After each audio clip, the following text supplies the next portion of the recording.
On the ground! Natalie, close the helmet! Natalie, give me control of the suit! Get down, I'll shoot!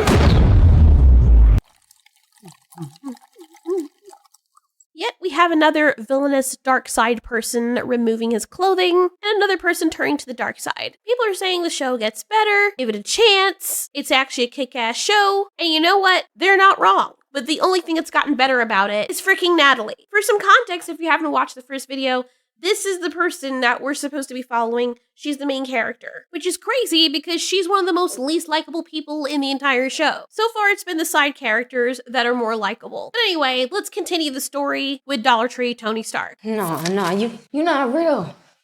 If I wasn't real, could I do this?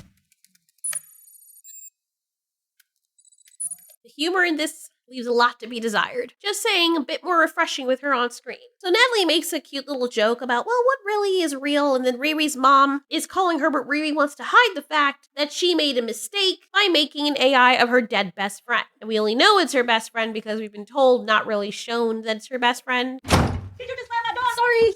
Okay, what is this? Who are you? I'm Natalie. I'd shake your hand, but I'm just a three-dimensional image shaped by light beams projecting from that broken chest plate, so I'm not calling you that. Okay, you could call me neuro-autonomous, technical assistant, and laboratory intelligence entity instead, but Natalie just kind of rolls off the tongue a little better, you know? I'm legit asking, is this show about Natalie? Because it feels like she's the star. I'm gonna keep going on about this because the show is called Ironheart and it's supposed to feature Riri. And I don't give a damn about this person. Natalie I do like, and I feel like if the show was literally just about her and this could have been replaced with anybody else, it would be fine. Call yourself whatever you want. It's not like you're gonna be around much longer anyway. Run diagnostics? Wait, what? What you mean I just got here? I need to figure out what went wrong so I can erase you, start over, and hopefully forget this weird glitch ever happened. Whoa, who you calling a glitch? Run diagnostics. Okay, so you're just gonna threaten my life and then ask for a favor. Favor, that's how you do business. Girl, that was an order, Oh. which as an AI, you're designed to obey. Run diagnostics now. See, I just don't understand why. So if you make an AI and you program it to where you can't even control it and it won't listen to you, I don't know, call me crazy, that doesn't really seem very safe. Wake up, Daddy's home. Welcome home, sir. Congratulations on the opening ceremony. I'm sorry, but like, it just gives me more of an appreciation for Tony Stark. I know. People probably get upset because they're like, ah, you're so annoying. Why do you keep bringing up Tony Stark? This isn't his show. Riri's her own character. And I'd be okay with that. Oh, wait, except they started off this whole thing with the whole, Your girlfriend be bigger than jobs. Right. Bigger than kids. Right. Bigger than Pim. Right. Bigger than Stark. Yeah, come on. Right. Didn't start. Yeah, come on. so miss me with that whole, oh, they can't be compared kind of situation. Because even this woman's suit is straight up ripped off of Tony Stark's design. So what are we talking about? Second of all, Tony Stark's AI, unless I'm missing something straight out the box, all respond immediately and officially to his commands. They don't glitch out or whatever, but of course, we're working on magic. Because apparently Riri's suit and the AI is straight from her brain and consciousness. So whatever memory she had of Natalie, which is what she was thinking about, while she was doing all of this, that's why we're getting a manifestation of this. So it's literally magic, and there's a joke in there somewhere. Black girl magic! I'd say I'm joking, but I'm not, because that's literally in the MCU. And you know what? I'm intrigued because I absolutely love AI stuff, technology, extra-dimensional, sci-fi-oriented stories. So Natalie was already likable enough, and then she's an AI, which gives her even more points over this freaking dusty-ass character. So let's see, that's 2 points now for the side characters. One, the little business boy, and this one for Natalie. Want to erase me when I'm literally perfection. No, you are a mistake. How, Sway? My goal was to recreate a very sophisticated Wakandan AI called Rio to enhance my Sound like Victorian era ghost. Listen, that could be a Why did it specifically have to be a Wakandian AI? So you failed the one assignment that you had. So she tells her, look, you're a hologram of my best friend, which I'm not okay with. What if she's tripping balls, man? Like, seriously, what if she's so PTSD out of this world that none of this is real and her mind conjured this because she's trying to cope? Talk to her. Quiet. Sup? You got a boy in here? Oh, a girl? It's just me by myself. Oh. Yeah. Interesting. Interesting that her mom had to specify that. You could have just said you got someone in here. I told you with Hollywood. I'm not even going to. People are going to bitch at me and saying you're bigot.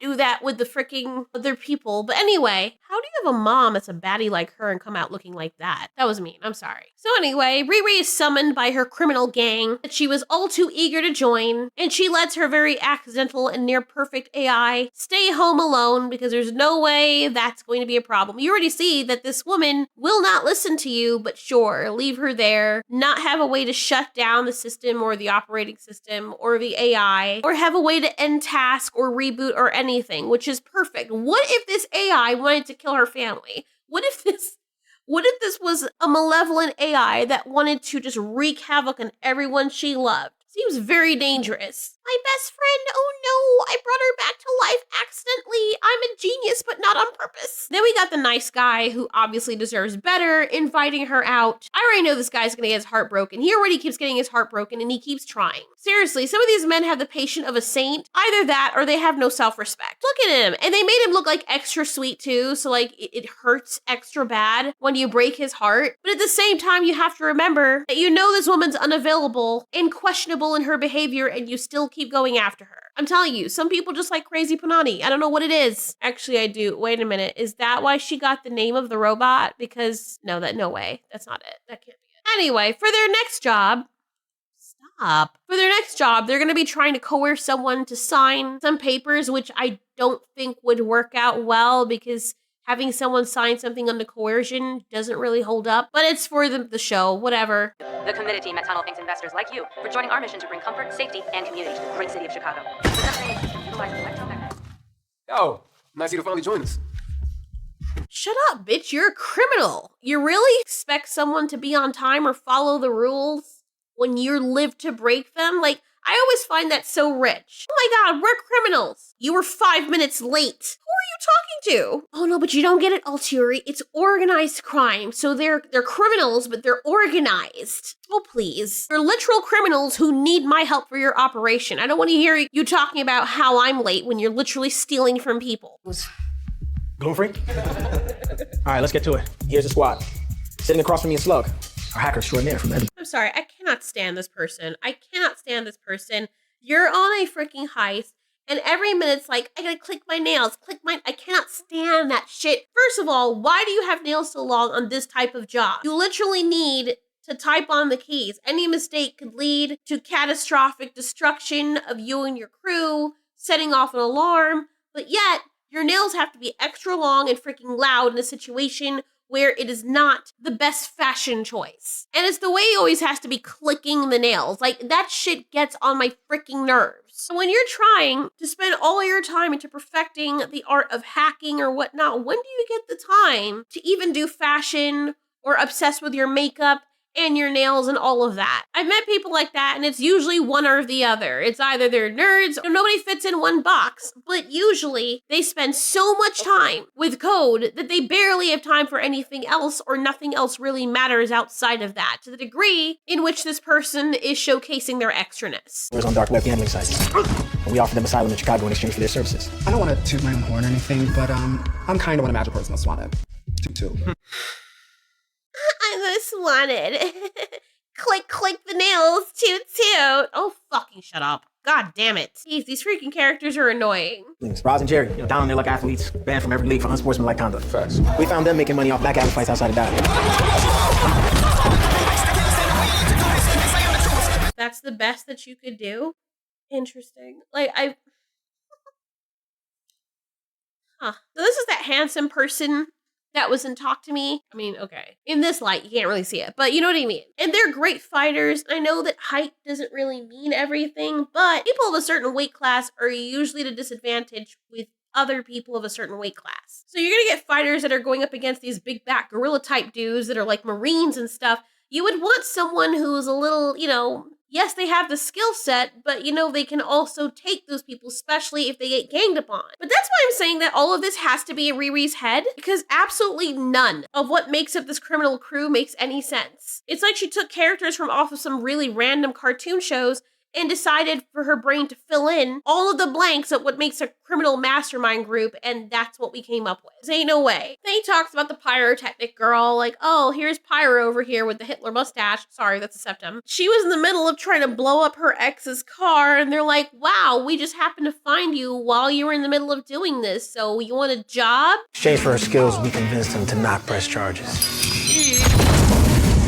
Then finally, this is so poorly acted. And the whole character ensemble is really stupid. The only one that makes sense is the last person here. that leaves my cousin, John. John is the only one who feels like he could be, real. The only one who feels like he's not part of a freaking circus showcase, even though that's exactly what this is. Next is Clown, a pyrotechnic specialist. We found Hold up.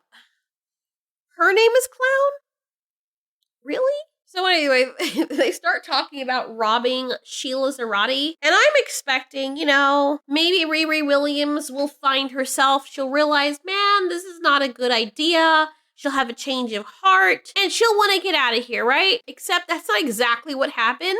Oh, it gets good. Because it's kind of one of those situations where, there was this Nigerian movie. Sorry, it was a show. And the only reason the man decided to come back to his wife is because the girl that he left her for dumped him. One of those situations where people can get tricked into thinking it's a happy ending, except it's not, because the only reason he came back is because the bitch he left his wife for dumped his ass. And he had no choice but to come crawling back. But it's a happy freaking ending. Oh, cool. Yeah, he really found himself. But yes, I'm getting ahead of myself. By breaking the system in a way only this crew can fix. Wait, Robin, the Sheila Zarate? You mean Sheila, I don't care if my tunnels destroy entire communities if it makes me rich? Zarate? You're right, screw her. Yo. Are they being serious? Are they being so for real right now? Wow. What did she just say? What are we talking about right now? So, I'm sorry if I'm a little bit shocked. It's just funny when I hear people speak like this because a literal criminal is telling Riri over here. And I wonder if they call her Riri for that reason. I know people are memeing on it, but now I'm legit wondering. So she's telling Riri that this woman is destroying communities by running tunnels through them. And yet, this whole crew, are literally terrorizing those same communities. Like, you're robbing banks and complaining that capitalism is ruining the town. You're helping it burn, bro. And then Riri, her dumbass over here, is like, oh yeah, that's right, screw her, I believe you. It's always a hypocrisy with these freaking criminals, right? You're inflicting all of this damage on these people, physically, socially, damning your own communities of those same people, but yet other people are ruining your neighborhood with the blood of other people's freaking bodies still drying on your hands. We're doing bad things, but they started it. I don't know if the writers meant for that to be ironic, and I can understand them being brain dead, but the hero, the supposed hero, who they've made very unlikable just off rip, as she says, agreeing with them, just makes her look really bad. And actually, one thing I needed to correct myself on, Ant-Man did start off by stealing. However, it's important to set up why characters do things. Him stealing was wrong. But this dude used to be a systems engineer, and his daughter became ill, and he couldn't get the money otherwise to help her. And apparently he started off as a morally good character because he was working for a job at this company and discovered that they were stealing from their customers, and he tried to correct the error, and they were like, no, change it back, and he was like, I'm gonna report these people, but he was smeared and fired, and so he was like, I'm gonna steal the money back. Then his whole life went downhill, all because it started out with him trying to do the right thing. These two are not the same. Compare that to Riri, a genius teenager at MIT who already has somebody in her corner. She flunks from school because she keeps making stupid, selfish decisions. She builds a suit that's literally modeled after Iron Man, steals tech from her own university or government level labs or whatever, and she does it with this detached, rebellious attitude, all because she wants people to respect her. Doesn't really ring the same, you know what I mean, as someone trying to freaking provide for his freaking sick daughter and trying to give back money to the people. She's doing it because she can, and she basically even says that. She comes off as very entitled. It doesn't feel or have that same ring as, ooh, reluctant thief, world force my hand kind of backstory. It's more like, I'm brilliant. I don't care about rules. I want to test myself, want people to respect me. Nobody cares about people unless they have an iron suit. She comes off more as a villain. So she's breaking rules just to prove that she's smarter than everyone else because she needs money and this is the quickest way to get it. Fuck everybody else. And I'm sorry, she's in no way, shape, or form relatable. Getaway driver. I'm also highly skilled in the art of skirma destilato siciliano. Hi, I'm John. My parents didn't say I love you, so now I play with knives. That was actually funny. No, it wasn't. Anyway, they make a plan to shut down the systems for the tunnel. Riri's job is to plug it into the system. She's gonna blow through all the concrete without causing any damage, because she's perfect at this. System. It's on this flash drive here. Once you plug it in, I can control the system. Klein will get you in. I got just the thing. Strong enough to go through thick layers of concrete without causing any damage below. And she's quiet. A little SBD. Silent, deadly. Cringe. You know what this feels like? Or that game Concord, it kind of feels like that. And Thing 1 and Thing 2 over here are going to be clearing the rooms because they're all going to fight and brawl and be better than the people guarding the area, apparently, that have weapons as well. So they make a plan and say, you're supposed to be there 8 p.m. sharp. Why does he look so strange? Every time I see this person, he looks off. I don't know what the word is. He looks tired. It looks like he's wearing someone else's face. I don't know. So confused. Anyway, Riri's asking about money, and apparently that's funny because everything's funny to these people. But he's like, don't worry about that. We'll talk about that. Just make sure the suit's ready. The suit is not ready.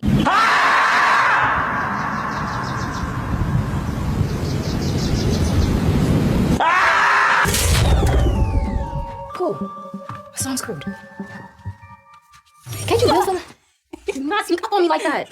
You just like, Hey, stop messing around and put store. The acting is so bad. Why does she have a freaking sign? Oh my god, so freaking. Who wrote this?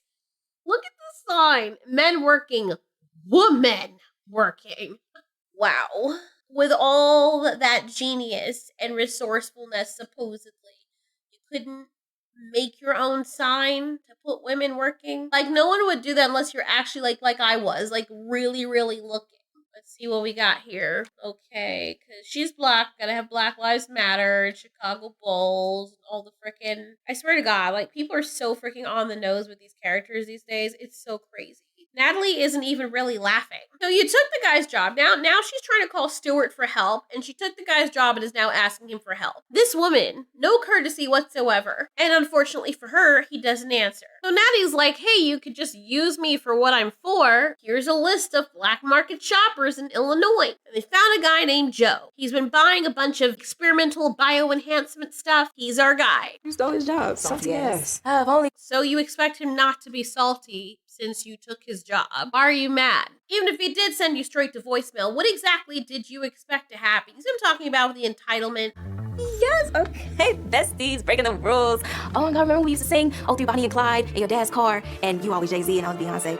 How do you know that? Come on, Riri. Use your head. The same way she has all the mannerisms. Why am I even bothering? Number one, she can't hear me, and even if she could, her brain is too thick to process that anyway. Right here, I got juices, chocolate bars, I got candy, juices right here. Hey, what's up? Let me borrow this wagon real quick. Tomorrow. In this economy, no, I can do 20. Make it 40, you got it. Hey, don't blame me. Blame inflation. I like this kid. I believe he has a brighter future than Riri does. And she's supposed to be already living it for some reason. Like it's wasted on her. Wouldn't be on him. So once again, she's stealing. Right off of someone who is sleeping. You know that you're gonna have to pull your robot across the neighborhood. So you approach the kid, but you didn't have the foresight to take your own blanket or something to cover your item with. So you go on the train and then steal it from someone else right in front of everyone. Like, what does it look like? I'm sorry. But this show makes it about that. People are like, well, why do you have to mention the color of her skin? Because that's what the MCU, especially in this show, makes it about. They always put that at the forefront of the characters' identities because that's the most important thing for some reason. So yes, the optics are bad when she's the only freaking black person on this train and she's stealing off of someone. Like, what are we even doing right now? Why was this even necessary? Why do they always have to show her in a horrible, horrible light? Even if at some point they decide, you know what, we're going to do a 180. We've made you really thoroughly hate this character, and maybe, if we're lucky, we've invented a few racists. This character makes you rage, right? But don't worry, guys. Now she's gonna have an epiphany and be a good person. Everything is fixed. No, it's not. Tad bit late for that. Everyone already hates her guts.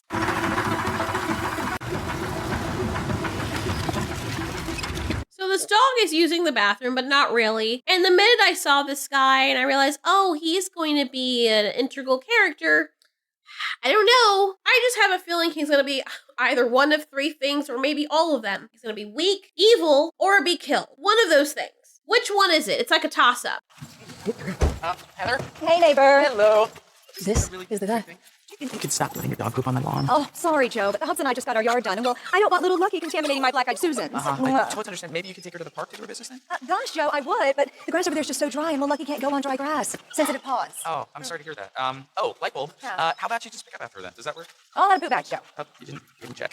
I'll take care of it next time. There are some situations where you need to smack a bitch. I'm sorry. Because you can't tell me that this person just doesn't know what she's doing. She knows exactly what she's doing. And this is also pet endangerment, because people like this make their pets a target. You know how many stories I've heard of people having to deal with neighbors like this, and then they end up putting chocolate all over their lawn so that the dogs can get killed because the owner's a freaking twat? Anyway, old Joe here is not having a good day. Why do people insist on carrying groceries in paper bags? It doesn't make any sense to me. I'm very shocked when Riri at least tries to help him. We all know she's not doing it out of the goodness of her heart. Because why would she? She doesn't help anyone unless she can get something out of it. Jam, thank you for your help. I'm Joe. Riri, What you got there, Riri? selling chocolate bars for my troop. Technically, you need a permit for that, but I'm willing to look the other way for an underprivileged youth. Wow. Please stop. I love how Joe's willing to look the other way for the permit to sell cookies because he's okay with helping underprivileged youth. I know this is meant to be funny, but yet again, it's another on-the-nose racist way of portraying the character. But then again, they're not too off the money because it's the people who are the most progressive that always turn out to be the most racist, bigoted, and ignorant people, all while acting as though they're somehow superior. In so saying, I don't know if they're trying to make Joe look good or bad, but I think they're trying to make him look horrible. And again, it's one of those examples where he and her are both in this very small checked box of how stereotypical can we make people. How much for a bar? One repulsor transmitter, micro brain machine interface system, and nanosorbethane. Maybe we should take this inside. Sacre bleu, you're black and you know things? That's exactly what that scene was. Jesus Christ. Oh, this just keeps getting better. Hey, Joe, eyes on me. Where is your stash? You've got the wrong guy. Maybe whoever you're looking for lived here before me and forgot to change his address on the black market. I didn't say anything about the black market. How do you know where the items came from? Who knows? It's the criminal store. I made an educated guess. So Joe doesn't want to get mixed up in whatever is going on with this woman who was trying to be Tony Stark but could never be him. All the while he's thinking, who the hell did I just let into my house? I'll make this easy for both of us. If you don't work with me here, the FBI gets a call from a concerned neighbor. You rot in federal prison.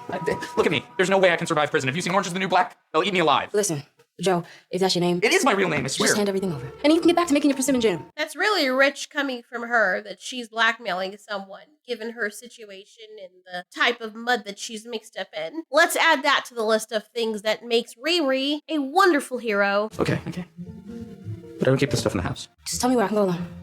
Unfortunately, my collection is protected by a biometric retina. So he basically tells her, yeah, I don't keep it in the house. I keep it in a safe place, and I need my eyes to access it. They're still using that guy's freaking blanket that she stole off the train. Of course, Joe doesn't know that, but chances are he's a criminal too. Natalie is texting Riri, and they're supposed to be showcasing that she's annoying or something, but everything's a slog when she's not on screen. It's already very heavy and a nuisance with this character, but at least Natalie makes it a little bit more palatable. It's kind of like adding salt to molasses. Doesn't really help, but, whatever. So then we focus in on Joe, who looks like he does not want to be a part of this production. That's a Joe when I thought, oh god, that character looks rough. Or either something's going on, they decide to just leave it in the script. But remember what I said? One of three things. He's gonna end up dead, he's gonna be evil, or he's gonna be weak. And so far, I've never been wrong about one of these things.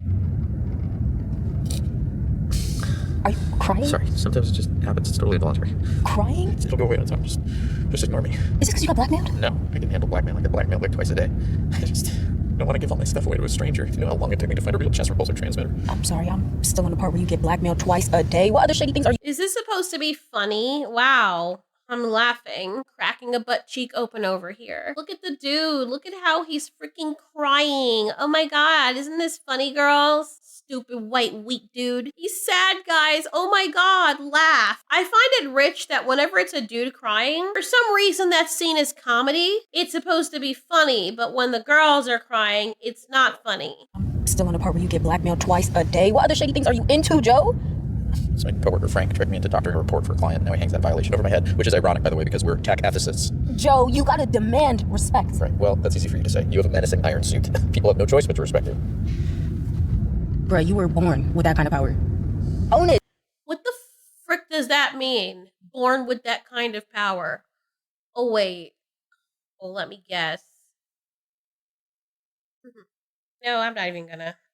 He was born with that kind of power. Bro, you supposedly, according to the writing of the show, is this world's version of a genius, which is honestly very freaking sad. But you were set up at MIT and given everything you wanted, and you blew it. You were born with that kind of power yourself because you're supposedly a freaking genius, and you threw it away. Tell me how Joe was born with that power? Outside of him having no chasm between his legs and him being a lighter shade than you. Please explain that, because I'm really confused. I bet her dumbass doesn't even know. Don't let Frank or your shitty neighbor or anybody else walk all over you. Except for me. I'm allowed because I got the menacing iron suit. I really hate her character. I hate her so freaking much. They've even made whole movies dedicated to villains that are 1,000 times more likable than this freaking character. Villains that have more charisma. So even if Minecraft Head over here is intended to be a villain, she still isn't a very good one. Because she sucks and she's boring as shit. You to know that I'm happy for you. I didn't take you for an Atlantis fan. Nothing but Complicated creature, Joe. Yeah, sure you are. Nobody cares. So Natalie's stuck at home and she's trying to find a way to get out. And she's also looking back to see who she's based on, the real Natalie. And basically, we got a Pantheon situation. She accidentally beams herself onto the mother's canvas. But the mother's like, oh, you're not actually a ghost. You're just the AI clone of my daughter's best friend. Oh, you're good people. Anyway, they finally reach Joe's little hidden area, his little silo, whatever. And he's using it to hide his collection of bionics or whatnot. And this bitch has the nerve to say that's weird. Really? He's weird, considering everything you've done? Good lord. Turns out, he's barely touched any of it. A shady bunker filled with illegal weapons and bionics. You call a quirky hobby. Shady bunker? My bunker's not shady.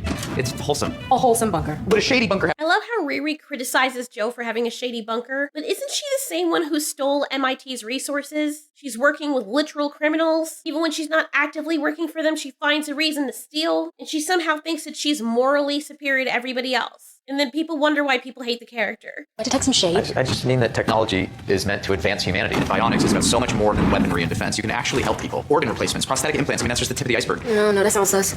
Well, if not to help people, why would you build the suit? Because I could. What did I say? Wow. All that mouth that she gave everybody, but oh, it can help people. Beyond rules and red tape, I want to continue Mr. Stark's legacy and revolutionize safety. Shorten the response time of first responders. Firefighters would never be too late. This could change the world. Bullshit! Anyway, he's like, you're not gonna tell anyone, right? Of course not, I'm not a snitch. Would you believe her? Because call me crazy, but someone who's a criminal and who has a very strange moral compass, I don't really believe they wouldn't snitch. So one thing I like about Joe is at least he's able to point out her hypocrisy, which all of us are thinking by this point. You need an iron suit for a nighttime job, and I'm the shady one. I think it's pretty clear at this point that neither one of us are outstanding members of society. I'm sorry. Wow, she actually admitted that. This is honestly the most shocking thing to me, because I didn't expect it to happen. But if someone did create AI using brain scanning technology successfully, you think it'd be any good? Are you asking for a friend? I'm not asking for a friend. If by good you mean efficient, then probably. If by good you mean ethical, it would depend on if the creator were ethical. Okay. Which she isn't. Trash. You spent millions on all of this and you haven't touched anything? I've touched. How else would I have brought everything into the bunker? Hold this right now. I shouldn't. Bro, what is this dialogue? What is even happening right now? Of course, she's like, oh, it's so cold and metally. You should touch it, Joe. So he touches it, and he's like, wow, it really is cold and metally, isn't it? This is so freaking dumb. This is what peak entertainment is. I don't know what's going on with the MCU, but the comedy lately, and I say that very loosely, has gone from clever character-driven banter to embarrassing brain cell killing cringe. It makes me feel like my actual brain is ready to fall clean out my skull watching and listening to it. What is it with everyone trying to do the whole quirky, awkward humor thing? Just flat meandering jokes that aren't going anywhere. They don't fit the characters. They don't fit the scene. They don't fit the atmosphere. It's not even comedy. It's just literal verbal filler because they have nothing else deep to talk about. Oh no, the show is boring. Gotta put in some comedy and try to make people laugh. Try to tell jokes not written by actual comedians or people that haven't suffered so they don't know how to efficiently even be humorous. Because real comedy for them and everything that is deemed as funny by regular human beings is somehow going to be offensive to them somehow. Shouldn't it have like more flair? Not you giving me style tips. Just saying. Where's your arc reactor? That's like... You know, they don't exactly handle that. When it's solar and wind powered. I gotta go.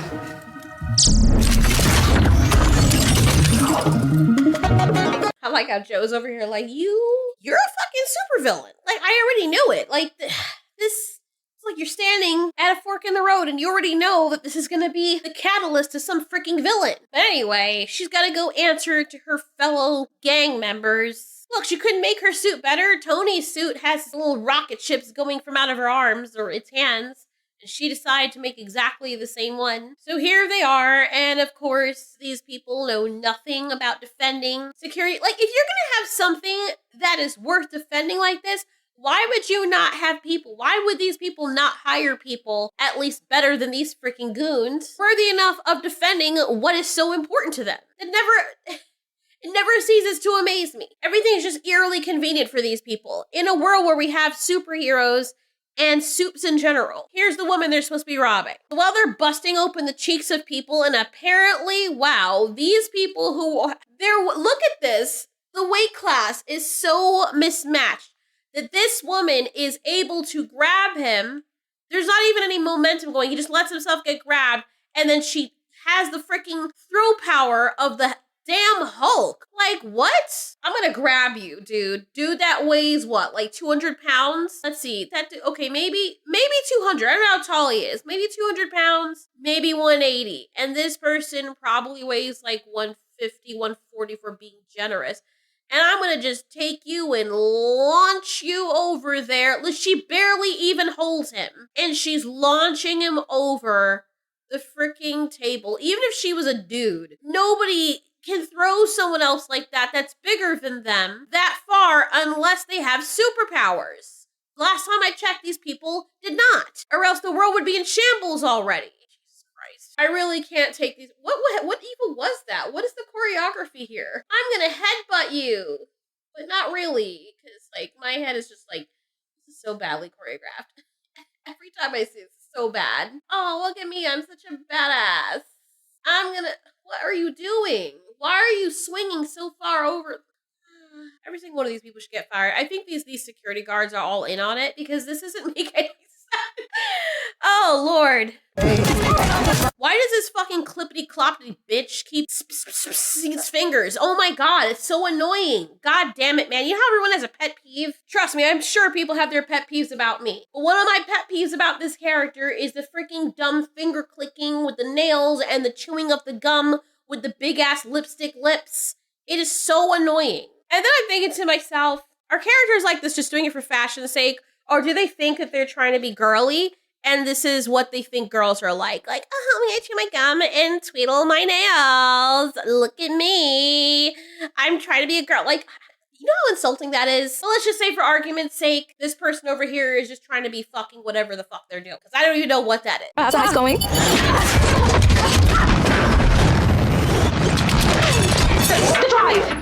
Oh, my bad. I don't know why I was laughing. I really wasn't, but in my head I was. Because it would be funny as shit if Natalie was trying to sabotage everything that Riri was doing. That would be great. Because nobody likes this freaking character. Anyway, it's Natalie's fault that Riri doesn't have her AI under control. The other criminals are freaking out, but they're like, no, we got a plan. And basically Natalie saves the day. But Riri doesn't need the drive because, you know, they can figure out something else. She just tells the criminals, just be ready when I say. And then they do a whole Mr. Thing or Mr. Cousin, whatever, the hand thing. They better hurry before she's crushed to death. A little to the left. I don't need you backseat driving. Have all day. I'm almost there. Parker's running out of time.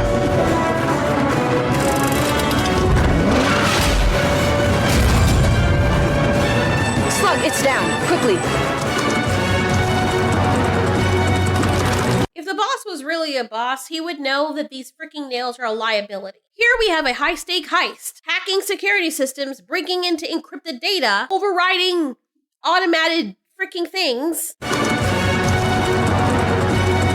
And you're using chiclet keys. Do people not realize that long nails hit the keys before your actual fingers do? Like, yeah, you can type and you can do whatever. Sometimes it'll be autocorrect, but I've seen people type with really long fingernails, and there's some people who could be good at it, sure. But mistakes can also be made when your nails accidentally hit another key or something and it's not supposed to. And then what if they need you to use screwdrivers or opening vents or tech panels or something, and one of your friends are down and they need your hands? What are you gonna do? Chew your nails off and hope for the best?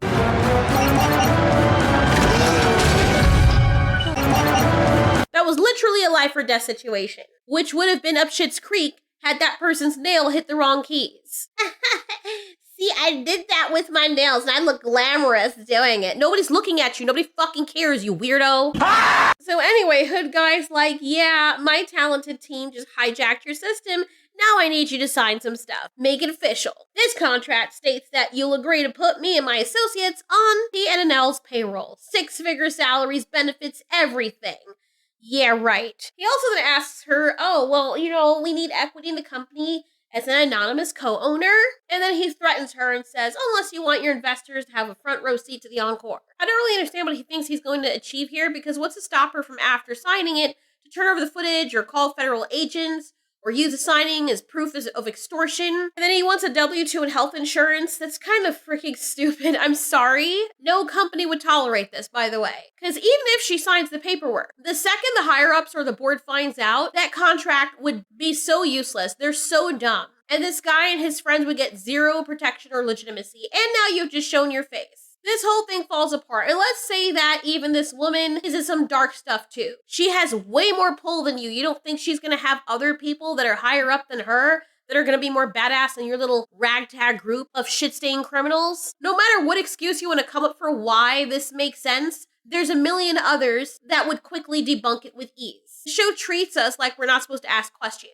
If you're supposed to be a mastermind criminal, why don't you blackmail her with actual evidence? Or launder money through shell companies, or frame someone like her for their crimes, or something like that? That would make more sense than what he's doing here. All right, she's selling. We can clock out. Everybody get to Kinsey. Pleasure doing business with you. Shut the fuck up. Oh, look, all the cameras and stuff. We also have our faces out there. Wonderful. This is gonna work out so well. What a bunch of freaking uncaked dumbasses. It's so insulting how bad this is. Look at us. We're so badass. No, you're not. Ew. This is how privileged people write stories and think that's how the world works. They've never seen the outside of their homes before. And they're like, yeah, if I just do this, people will just respect me. Yeah, my DNA's all over the place. And we're forcing people to put them on our payroll. And yeah, nothing's gonna happen to us because we're so smart. You could tell the people that wrote the show have no freaking brain cells left in their ass. Anyway, Riri comes out and she's like, oh my God, that was so badass. We did it. We are such a great team, right? Understandably, a cop or security guard, shows up and he's like, no. And I understand why you'd be pointing the gun at them, because she's part of the villain squad that just blew up the area and beat the shit out of a bunch of people. Bruh. Freeze! Hands up. Natalie, close the helmet. Now's not the time to start glitching. Snap out of it, Nat. What is she doing? Hey, man. Ma'am? The whole thing is over. You just put the gun down. Make it stop. Natalie, what's going on? Natalie, I need you to put your hands up. Come on, man. There's no need for that. On the ground. Close the helmet, Nat. On the ground. Natalie, close the helmet. Natalie, give me control of the suit. Get down, I'll shoot.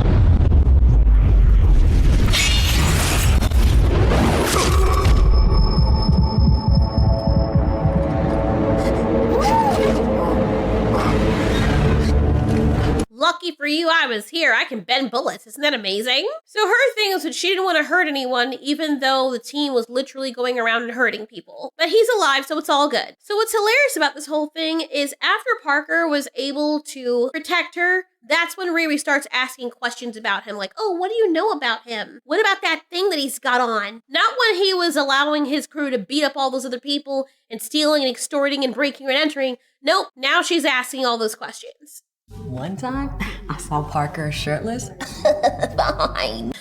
No.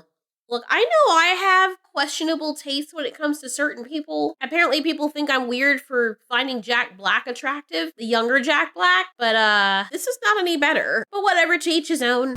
everywhere. I don't think he's a lizard person, but he can still get it. You know what I'm saying? What do you mean by skills? Hey, here you go. You know, you ask a lot of questions, Riri. Sometimes it's better just give to yourself, you know? Yo. And that was her first warning. You know what? This might be the prettiest group of washed up criminals I ever saw. Okay, now we know he's definitely full of shit because stop lying to them. Trash, and you know it. So he's going on and on about how feeling powerless does something for you when every line of code you write, every job that you plan with me, it means something real, you guys. I know that woman does not find this man attractive. Jesus Christ. He looks like a suntanned version of Lord Farquaad. So, everyone is happy, but Riri starts having questions. And Natalie is the one who tries to tell her that there's something wrong. Also, Natalie had a little bit of a glitch panic attack, which means that because she has the memories of the real life Natalie, that she gets panic attacks as an AI. But it doesn't matter because even if she tells Riri that something's wrong, she's not gonna listen. What is this face? Jesus. So she's late for her date with this poor man over here that keeps selling himself short. He does not look happy. Look at him. She comes late and he's like, oh, wow, there you are. He's like, oh, there you are. I didn't expect you. They're quoting Star Wars and Star Trek and whatnot, and it's supposed to be all sweet. Meanwhile, the hood is going all schizophrenic or whatnot. Clearly that thing that he wears is making him sick, or he has to wear it because he's sick. His cousin is telling him, dude, something is wrong. I can't keep covering for you. And it kind of feels like the Green Goblin situation, where he's hearing voices and losing his mind because the mask is like its own entity. You brought back her entire soul.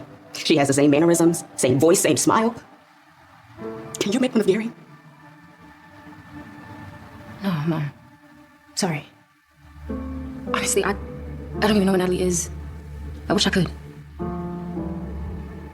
I mean, the fact that you were able to accomplish it in the first place in your so-called genius, you really could. You just have to try and recreate what you did, but you don't want to. That's cool, just don't lie. Poor Joe steps in poo again, and he decides to be a badass, walks right over to his neighbor and starts clipping her flowers. You see, it's people like this Karen neighbor that ends up making villains like Joe. What a badass I am. I showed her. Like I said, this is peak comedy at this point. This is episode 2. Still doesn't feel as though his character has had any growth. Maybe she will by the end of the season. But so far, her attitude is not helping with that. Overall, the show so far feels very poorly written. And even people that say they like it admit that it has those faults. It feels very Netflixy. And I don't even think that's fair on Netflix, so you know how I feel about that. But let's take people's advice. Let's give it a chance. Because it'll get better, right? You're making it impossible. Frankly, you have been a horrible steward of Stark's legacy.